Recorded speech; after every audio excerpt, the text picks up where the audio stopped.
Boa tarde. No Espaço Livre de hoje vamos abordar os desafios enfrentados pelos educadores brasileiros com o ensino à distância, adotado em razão da pandemia da Covid-19. Nesta segunda-feira, dia 27, a Secretaria Estadual de Educação de Minas reafirmou que, por enquanto, não há previsão de retorno presencial das aulas e que o governo está avaliando os meios mais seguros para a retomada das atividades presenciais nas instituições de ensino, considerando critérios técnicos e científicos. Desta forma, seguem as aulas à distância, que antes eram consideradas exceção e recentemente se tornaram regras essas que pegaram de surpresa os educadores, os pais e os alunos. Sobre essa nova realidade no ensino, o Espaço Livre ouviu as considerações do professor e sociólogo Isaías Pascoal e da psicopedagoga clínica Regina Lambert.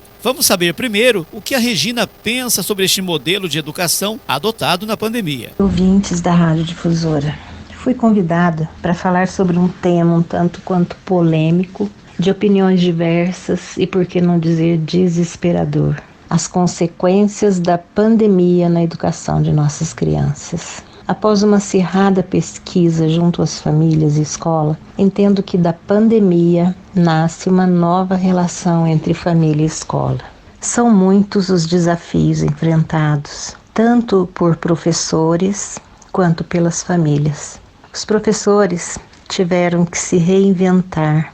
Acostumados com as aulas presenciais, não está sendo nada fácil para eles gravar aulas. A câmera assusta num primeiro momento, né? E por outro lado, muitos pais durante a quarentena estão trabalhando tanto ou mais do que antes. Pais que não estudaram e têm dificuldades com os conteúdos, até porque os conteúdos são os mesmos, mas a maneira de transmitir sempre muda. O adolescente e o jovem já sabe como transformar a informação em conhecimento e já traça seus objetivos. Claro que há exceções. No entanto, a criança dos primeiros anos escolares precisa de rotina e precisa também do ambiente adequado. No caso, a escola, que é composta por carteira, colegas e principalmente o professor, envolvendo-a afetivamente. Estes itens que compõem uma sala de aula são fundamentais para o desempenho e o bom resultado da aprendizagem. Tenho visto as aulas online de meus netos e parabenizo os professores que têm usado de muita criatividade para o conteúdo chegar até seus alunos. Por outro lado, a família se obrigou a participar mais da vida de seus filhos. Afirmo como psicopedagoga, mãe e avó, que isso é excelente para a formação das crianças e o bom desempenho da escola. Diante da minha experiência como professora e palestrante antes do confinamento, poucos pais participavam de reuniões e, enfim, da vida escolar de seus filhos, principalmente do ensino público. Todos, família, escola, aluno, têm que ser elo de uma mesma corrente. Precisam uns dos outros. Abrindo um parêntese, no primeiro dia do resto do ano letivo, acredito que no retorno às aulas presenciais, o relacionamento entre pais e professores será outro, como diz a música de Roberto Carlos. Daqui para frente, tudo vai ser diferente. Será dado mais valor ao professor, entendendo que seu papel é fundamental na educação. Agora os pais estão vendo o quanto é difícil estabelecer rotina para as atividades e obter resultados de aprendizagem satisfatórios, pois tiveram que se colocar no lugar que cabe ao professor. A relação escola-família será um dos grandes legados pós-Covid-19, porque os pais também estão tendo a oportunidade de conhecer melhor o trabalho dos professores, valorizando a profissão, por que não dizer a missão de ensinar, hoje tão desvalorizada. Sei que todos, pais e professores envolvidos diretamente com a educação formal, estão ansiosos por respostas. No entanto, percebam a complexidade dessa situação. O calendário de 2020 deverá ser reorganizado. Resta saber quando e como. Um longo período de reposição de carga horária utilizando sábados, feriados, períodos de recesso e férias pode acarretar uma sobrecarga de trabalho pedagógico, tanto para estudantes quanto para professores, com prejuízos ao processo ensino-aprendizagem. Da mesma forma, prejuízos de ordem pedagógica se imporiam, como, por exemplo, a defasagem a ser acarretada pela ausência de atividades escolares presenciais por um longo período de tempo. Em relação às crianças do primeiro ciclo, existe muitas dificuldades para acompanhar atividades online, pois se encontram em fase de alfabetização, sendo necessária a supervisão de um adulto para a realização dessas atividades. Como já disse, inúmeras são as dificuldades das famílias. Estamos no mesmo mar, mas não no mesmo barco. O que deve ser levado em consideração é o atendimento dos objetivos de aprendizagem e o desenvolvimento das competências e habilidades a serem alcançadas. Por conseguinte, necessário se faz com urgência que as orientações e sugestões oferecidas não contribuam ainda mais para o aprofundamento das desigualdades educacionais. Enfim, estamos num círculo vicioso. Particularmente, acredito que para amenizar os prejuízos, considerando que ganhar a vida vale mais do que perder o ano, seria recomeçar de onde parou. O calendário seria refeito a partir do primeiro dia de aula pós-pandemia e as férias a partir de um primeiro semestre, não o convencional, de março a julho, mas seria um semestre diferente. Bom, pessoal, notem como estamos no mar revolto, sem muitas opções de salvamento. Percebam a complexidade da situação, como já disse. Agora, a única mensagem concreta que posso deixar para vocês, fundamentada nos 19 anos como professora e nos 13 anos como psicopedagoga, é: lembrem-se que a saúde emocional de seu filho é o quesito mais importante do mundo. Não bata, respeite seu filho, ajude, mas sem gritos. Tenha paciência, principalmente com as crianças e jovens que já possuam algum distúrbio ou transtorno, como um déficit de atenção e tantos outros. Queridos ouvintes, contem comigo como profissional da educação. Estou à inteira disposição para ajudar. Agora, falando um pouco de coisa boa. Já imaginaram a emoção do primeiro dia de aula? Haja lencinho descartável, para secar as lágrimas contidas pela ausência da escola. Um bom dia a todos e até a próxima. Sobre o ensino à distância, os desafios e aprendizados que ficarão para a sociedade pós-pandemia, vamos aos comentários do professor e sociólogo Isaías Pascoal. Ninguém estava preparado para o ensino remoto, nem mesmo as escolas particulares. Só que, no caso das escolas particulares, por elas contarem com uma clientela de melhor nível econômico, e, portanto, isso implica em acesso à internet de melhor qualidade e posse de notebooks e computadores, então é mais fácil. Na rede pública não é assim, porque a rede pública tem como alunos pessoas que vêm de classes mais pobres, com dificuldades econômicas, sem acesso à internet, ou então uma internet de má qualidade, porque na verdade o que essa pandemia está revelando é o quanto a escola e quanto os professores desempenham uma função muito específica e que dificilmente vai ser desempenhado por outras pessoas. Acho que antes da pandemia havia uma ideia mais ou menos assim, olha, que qualquer um pode ser professor.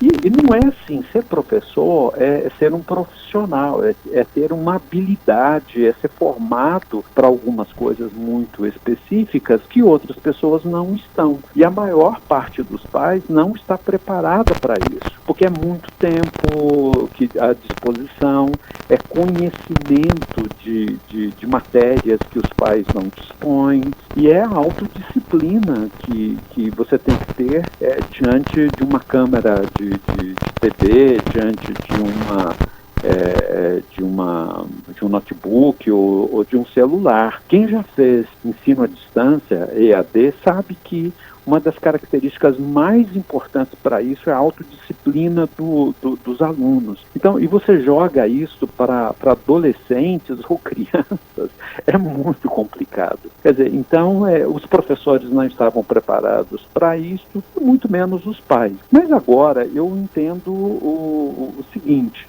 nós não tínhamos muito alternativas. Porque nesse tempo todo nós iríamos ficar parados.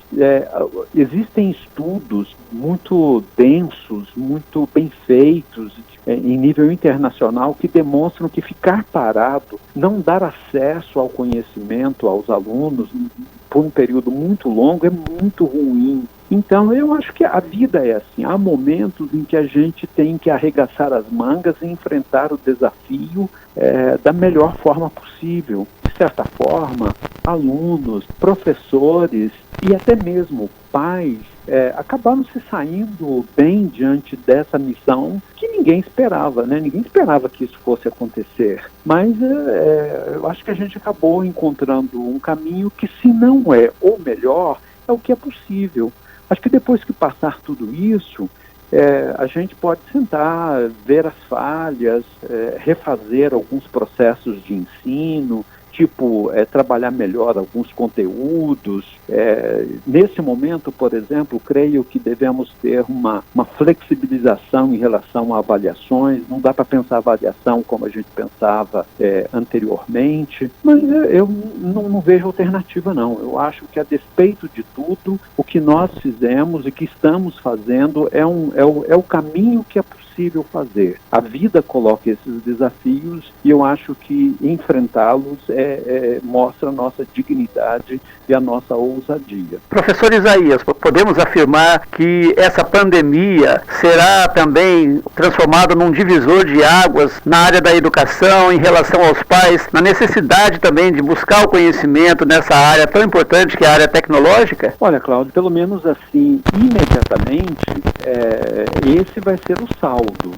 Quando tudo isso terminar, a gente terá uma consciência maior e uma consciência mais clara de algumas coisas. Por exemplo, de que a escola é importante, de que os professores são importantes, que as funções da escola e do professor não podem ser desempenhadas por outras pessoas, e creio também que, a respeito da tecnologia, é um desafio que se impõe à escola e aos professores. Eu sou um estudioso da história da educação e eu noto que a educação se apropria dos instrumentos tecnológicos que o tempo dispõe. Houve um momento em que não havia nem livro de papel. Era o papiro, era o pergaminho, e aí, quando surgiu o livro, o papiro e o pergaminho desapareceram. Hoje o livro já começa a ver o seu fim, porque a gente tem instrumentos que possibilitam a leitura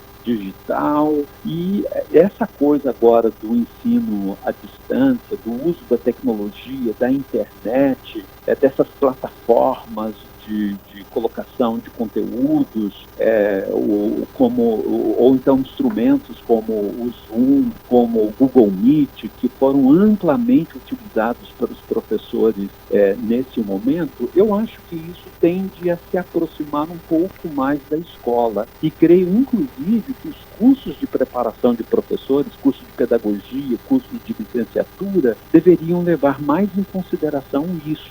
Eu vejo assim que as novas gerações, elas têm uma facilidade muito grande em navegar nessa nova onda tecnológica, porque esse pessoal novinho nasceu nessa coisa tecnológica, então domina mais facilmente. Mas o pessoal mais antigo tem mais dificuldade. Então, além acredito sinceramente que os secretários de educação municipais, secretários de educação dos estados, ministérios da educação, e mesmo pessoalmente cada professor deve ter um olhar mais cuidadoso para a própria formação. Nós não podemos continuar numa espécie de semi-analfabetismo digital. Isso é muito mal para nós, até porque vai criando um fosso entre nós, professores, e a nova geração, que eu acho que não é bom. Então, eu acho que, na medida do possível, a gente deve criar programas de preparação dos professores para que esses recursos tecnológicos tão importantes possam ser utilizados quando necessário e complementar a educação presencial. É claro que na situação do Brasil, que é um país com profundas desigualdades, que a pandemia está mostrando com muita clareza, não dá para a gente pensar na substituição da escola, da aula presencial, dos professores presencialmente. Eu acho que isso, inclusive, Cláudio, tende a refrear um pouco umas ideias que andavam com muita facilidade no meio educacional, que essa coisa do conteúdo, essa coisa da escola poderia ser pensada de uma outra forma. Não, a escola é importante, professor é importante, a aula presencial é importante e creio que pelo menos esse vai ser o saldo desse momento muito ruim que nós estamos passando no mundo. Conversamos então com o professor Isaías. Professor, muito obrigado por mais essa colaboração que o senhor dá aqui aos ouvintes da Rádio Difusora com os seus conhecimentos. Grande prazer da minha parte e boa tarde a todos. Termina aqui o Espaço Livre, você fica na Difusora com o programa Rádio Serviço e em seguida vem aí o Paulo Henrique com o programa Vale Tudo. Para você, uma boa tarde e continue na Difusora.